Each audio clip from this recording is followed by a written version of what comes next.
ya tsaya yi wa 'ya'yan shi wasiya. Annabi Yaqub shi ma da zai rasu ya tsaya 'ya'yan shi wasiya. Wannan yasa malamai suke cewa idan zaka mutu kaga alamun mutuwa sun bayyana a gare ka, daure ka daure 'ya'yanka akan tafarkin addini, kada ka daura su akan tafarkin rayuwar duniya. Kada ka damu da to idan na mutu kar a raba gidana a bar shi family house. Ba na yi ba?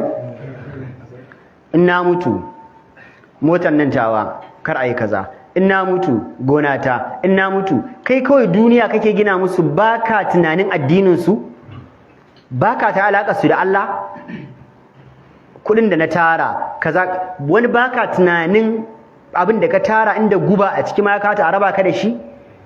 Mutanen kirki idan za su mutu kokari suke su ga san daura al'umma ƴaƴansu da zuriyarsu akan alaka kyakkyawa tsakaninsu da Ubangiji. To sai malamai suka ce idan har a lokacin mutuwa mutum ya kamata ya kulla alaka kyakkyawa tsakanin ƴaƴansa da Ubangijinsu, to a lokacin da yake raye nan yafi kamata ma ya sa wuta sosai.